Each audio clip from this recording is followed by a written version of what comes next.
하나님 말씀은 구약성경 창세기 8장 6절에서 12절까지입니다. 우리 같이 한 목소리로 함께 읽겠습니다. 40일을 지나서 노아가 그 방주에 낸 창문을 열고 까마귀를 내놓음에 까마귀가 물이 땅에서 마르기까지 날아 왕래하였더라. 그가 또 비둘기를 내놓아 지면에서 물이 줄어들었는지를 알고자 하매 온 지면에 물이 있으므로 비둘기가 발붙일 곳을 찾지 못하고 방주로 돌아와 그에게 오는지라. 그가 손을 내밀어 방주 안 자기에게로 받아들이고 또 7일을 기다려 다시 비둘기를 방주에서 내놓음에 저녁때에 비둘기가 그에게로 돌아왔는데 그 입에 감람나무 새 잎사귀가 있는지라. 이에 노아가 땅에 물이 줄어든 줄을 알았으며 또 7일을 기다려 비둘기를 내놓음에 다시는 그에게로 돌아오지 아니하였더라. 아멘. 까마귀와 비둘기라는 제목으로 설교하려고 합니다.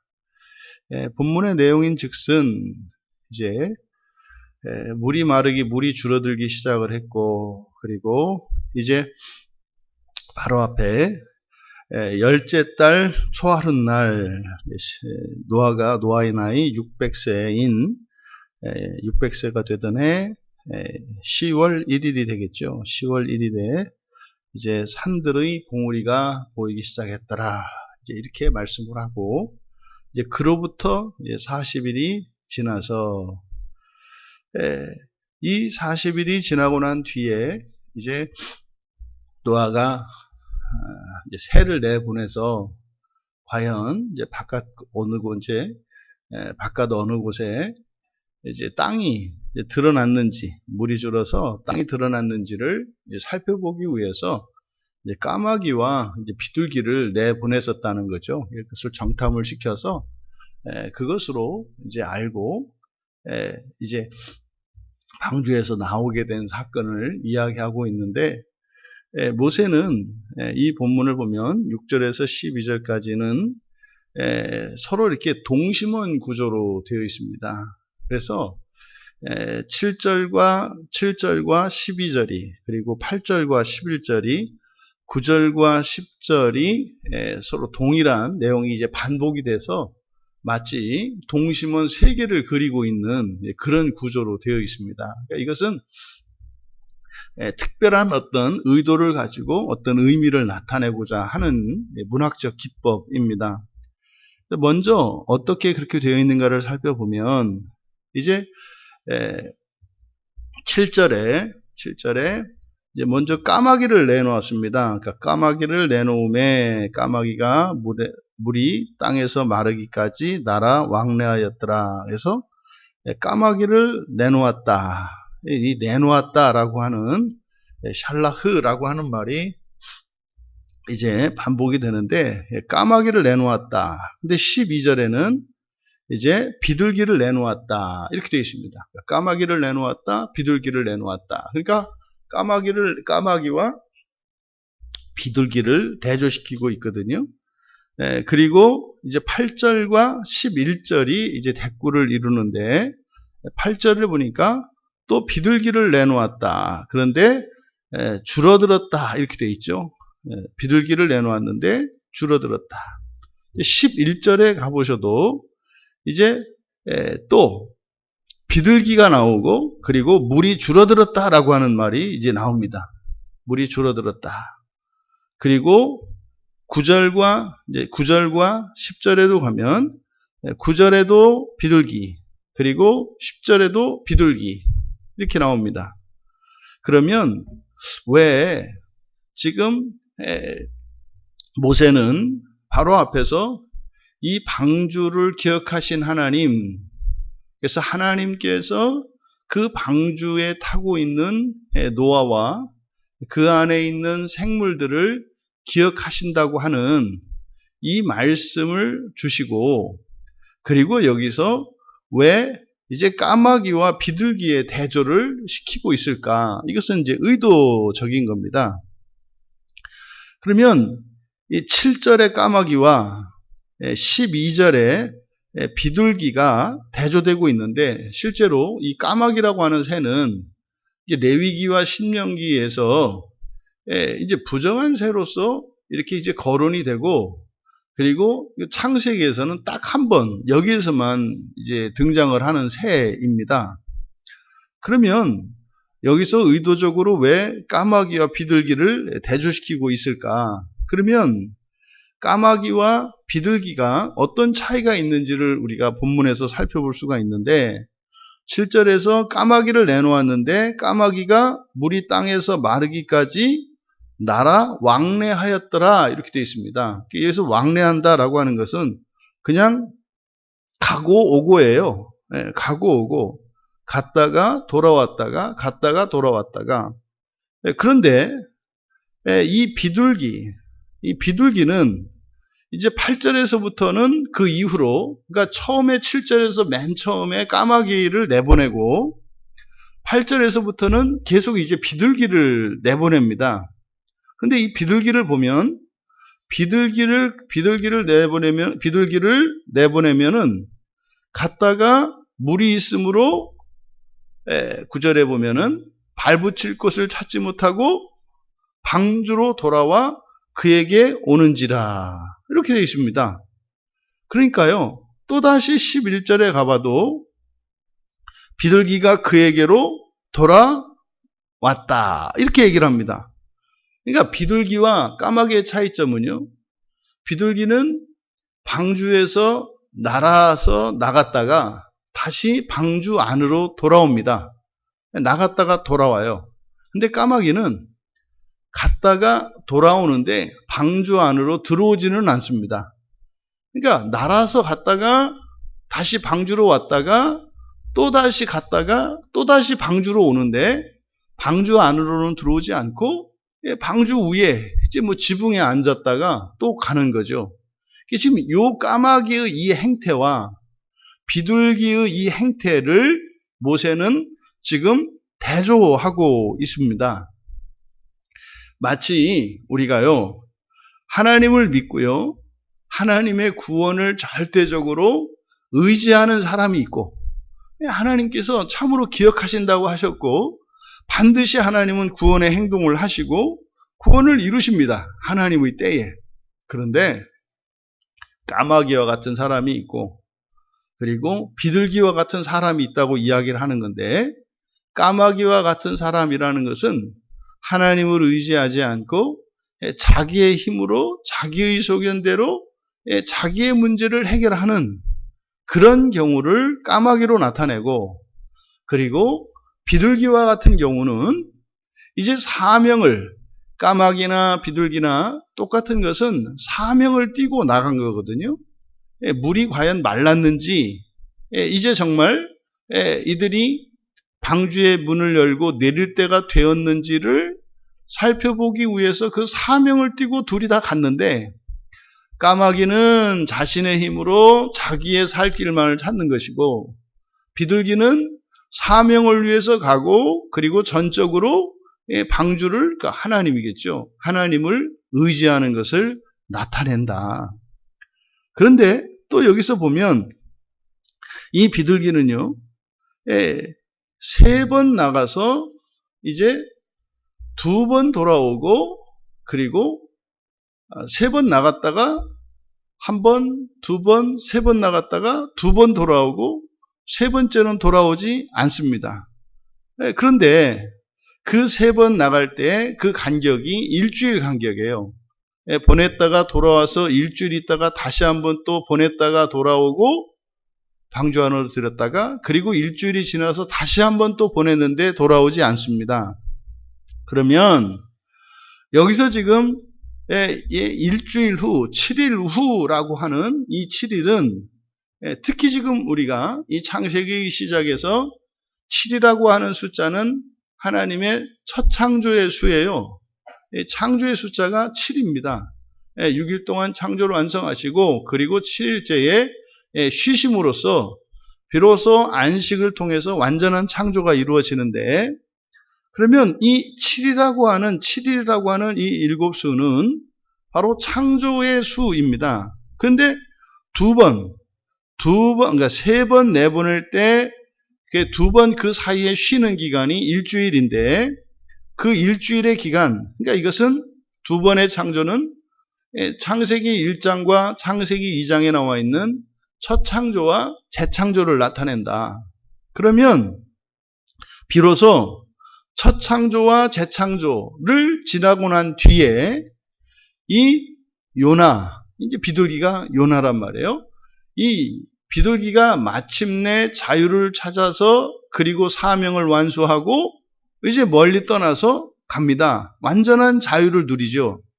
완전한 자유에는 반드시 사명이 성취가 돼야 됩니다. 사명이 성취되어야 하고, 그리고 물이 줄어서 땅이 말라 있어야 되는 거죠.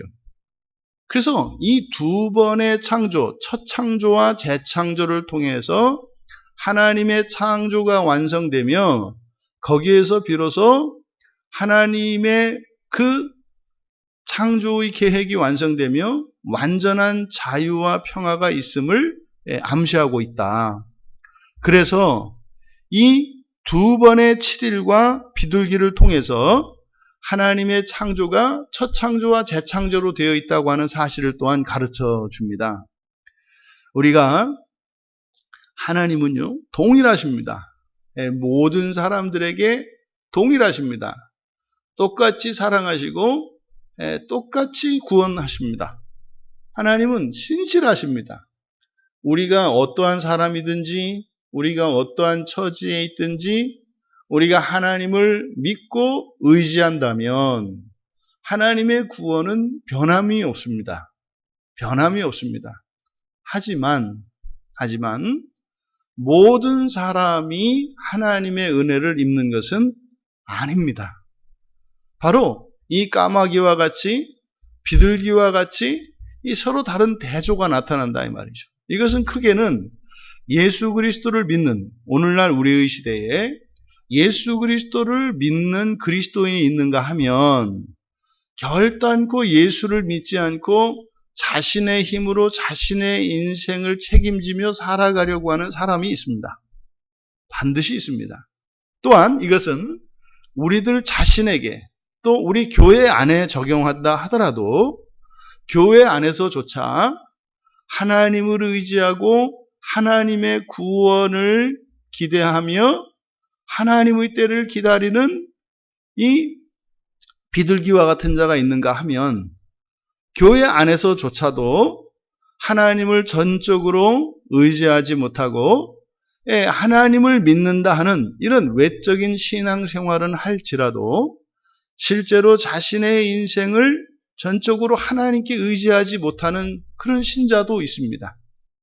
그러니까 우리 교회 안에도 이런 까마귀와 같은, 비둘기와 같은, 이것은 전적인 그 믿음으로 이렇게 구분이 될 수 있고, 우리 자신도 마찬가지입니다.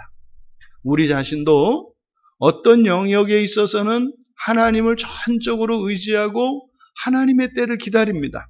이 2번의 첫 창조와 재창조의 수인 2번의 일주일의 기간이 지날 때까지 하나님의 구원을 기다리며 신뢰하는 어떤 영역이나 그런 때가 있는가 하면, 또 우리들 자신도 어떤 때는 하나님을 의지 못하고 우리 소견에 오른 대로 또 하나님의 때를 기다리지 못하고 그저 내 힘으로 살고자 하는 고집스럽게 죄에서 돌이키지 못하는 그런 영역이 있습니다.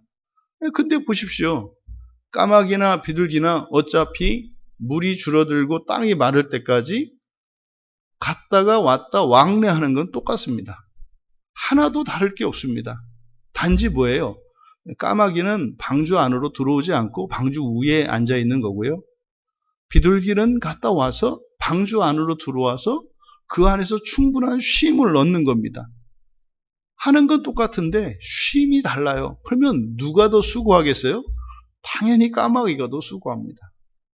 까마귀가 더 수고합니다. 우리네 인생을 이렇게 되돌아보면 하나님을 의지하고 어떤 문제들을 극복하고 이렇게 하나님을 의지하고 문제를 극복한 때가 있는가 하면 아주 죽을 힘을 다해서 그냥 내 힘으로 자랑스럽게 극복할 때가 있어요. 그러면요, 뭐 나 혼자 할 때는 뭐 좀 하는 것 같고 뭐 뿌듯한지는 몰라도 괜히 할 필요 없는 생고생을 하는 거죠. 여러분, 이렇게 까마귀와 같은 삶을 우리가 살 필요가 없습니다. 근데 어쩌면 사람들의 눈에는요, 훨씬 더 까마귀가 인간답고, 그리고 훨씬 더 위대해 보입니다. 왜요? 누구를 의지하지 않고 혼자 자신의 힘으로 이렇게 독립적으로 그 일을 했기 때문에 훨씬 더 까마귀의 삶이 더 위대해 보이거든요. 그래서 까마귀가 비둘기를 볼 때는요, 나약하고 의지가 박약한 존재로 보입니다. 아니, 뭐 그렇다고 해서 그걸 또 닫고 그 안에 들어가서 또 뭐 쉬었다 나오냐 말이죠. 예? 대충 몇 시간 쉬고 다시 또 힘이 나면 또 한번 날아갔다 오는 거고, 정 힘들면 다시 와서 쉬는 거고, 뭐 사명이 다할 때까지 뭐 그러는 거 아니냐, 뭐 이런 거죠. 그런데 지금 이 노아의 방주 사건에서 갑작스럽게 이 모세가 이 까마귀와 비둘기를 가지고 노아가 물이 줄어든 것을 확인하려고 했던 그 사건을 가지고 이제 모세는 거기에 어떤 의미를 담은 것이다. 왜요? 이스라엘 백성의 그 출애굽 사건 이후에 그 광야의 여정 속에서 모세는 이 까마귀와 같은 속성과 비둘기와 같은 속성을 보았던 겁니다. 광야에서 보냈던 그 많은 나날들 속에 전적으로 하나님을 의지하고, 이제 구름 기둥이 일어나면 그냥 아무 생각 없이 말이죠. 하나님이 말씀하셨으니까 구름 기둥이 일어나면 짐 챙겨서 따라가면 될 일입니다. 그리고 멈춰 서면 거기에 다시 장막을 풀고 지는 진영에 따라서 진을 배치하면 되는 거예요. 그래서 순조롭게 그렇게 갈 때도 있었는가 하면, 또 어떤 날은요, 뭐 지금 이제 막 밥 먹으려고 했는데 또 해필이면 왜 지금 또 구름 기둥은 떠가지고 하나님은 지금 가라고 하냐는 둥, 이런저런 투덜거리면서 한 번의 여정이 참 복잡하고 다양할 때가 있었다 이 말이죠. 그러니까 그냥 똑같이 광야에서 이렇게 장막을 옮길 때마다 어떨 때는 순조롭고 어떤 때는 소란스럽고 이런 일들이 있었던 거죠. 여러분, 지금 모세는 바로 이 방주 사건과 관련하여 까마귀와 비둘기의 대조를 통해서 하나님을 전적으로 의뢰할 것을, 언제든지 하나님을 전적으로 의뢰할 것을 다시 한번 강조하고 있습니다. 여러분, 그럼 비둘기의 삶이 어떤 삶이겠습니까? 이것은요, 안식을 누리는 삶입니다. 안식을 누리는 삶이에요. 나가서 열심히 날아서요, 과연 물이 줄었는지 안 줄었는지, 날아서 갔다가 힘들면 돌아와서요, 일주일을 쉬고 말이죠. 그리고 또 내보내면 그때 비로소 나가는 거죠. 사명을 하되 안식을 먼저 누리는 삶입니다. 그래서 그리스도인에게 먼저 있어야 하는 것은 안식입니다. 그래서 첫 창조의 숫자는 7입니다. 그러니까 창조의 숫자는 7입니다. 그런데 재창조 이후를 살아가는 그 숫자는 8이 됩니다. 8. 그러니까 비둘기가 이제 7일을 위해 나가서 다시 돌아오지 않았지 않습니까? 이제 8로부터 비둘기의 새로운 인생이 아니죠.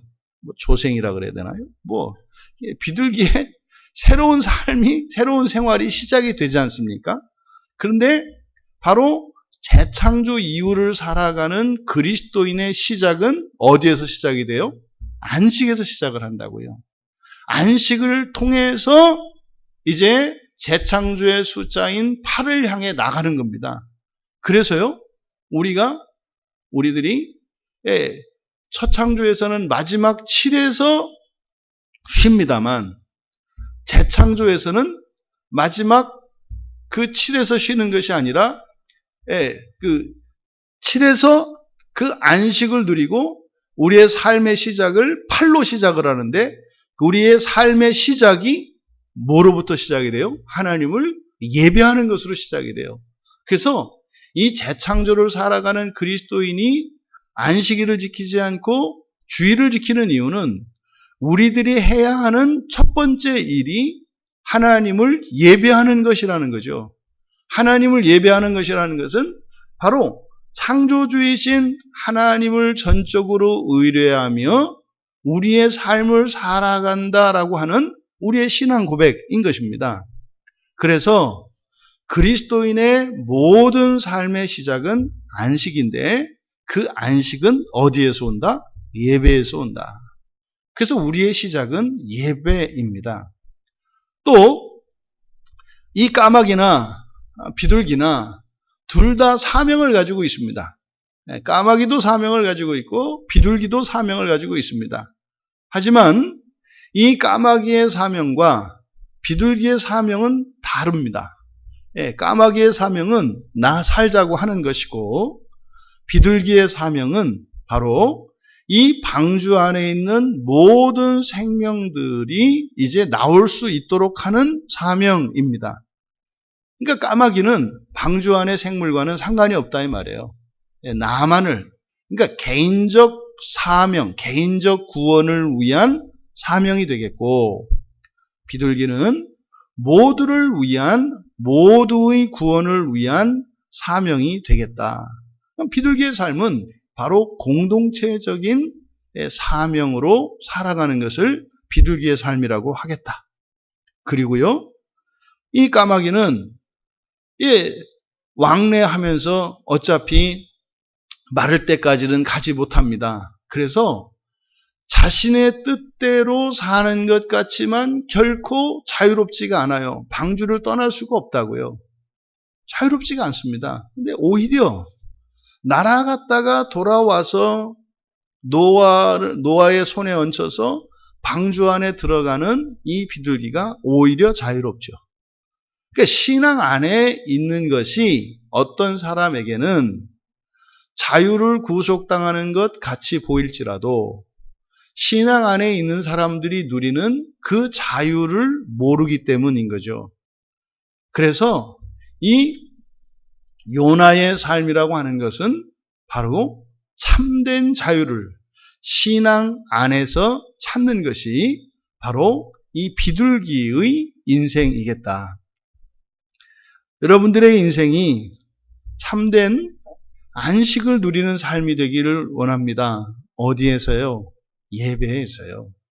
예배에서 참된 안식을 누리고 일주일을 시작할 수 있게 되기를 바랍니다. 그리고요, 구원을 위해서 살아가되 나 개인의 구원만이 아니라 공동체적 구원을 위하여 살아가는 사명의 삶이 되기를 바랍니다. 그리고요, 신앙 안에서만 참된 자유를 누릴 수 있다고 하는 이 사실을 깨닫고 후회 없는 참된 자유를 누리며 살아가시는 우리 모두 되시기를 주님의 이름으로 축원합니다. 존귀하신 하나님, 홍수 이후 방주 생활을 마치고 하나님께서 방주 안에 있던 노아와 그 가족과 모든 생물들을 이제 다시 땅 위에 내려놓으실 때에 이 비둘기와 까마귀의 대조를 통해서 마침내 그 하나님 나라에 이르기까지 저희들이 어떠한 삶을 살아야 할 것인지를 이 두 대조를 통해서 저희들에게 가르쳐 주셨습니다.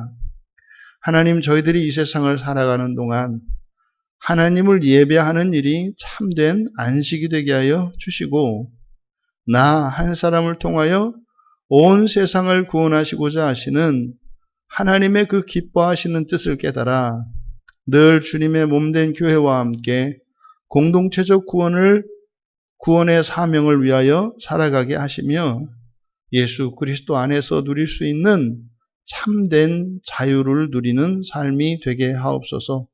오늘 하루 우리의 삶이 그렇게 되기를 원하며 저희들의 평생이 그렇게 되기를 원합니다. 사랑하시는 주의 백성들의 인생 위에 하나님께서 복을 내려주시고 은혜를 더하여 주셔서 비둘기를 통해서 주시는 참된 그리스도인의 삶을 살아가게 하옵소서. 감사하며 예수님의 이름으로 기도하옵나이다.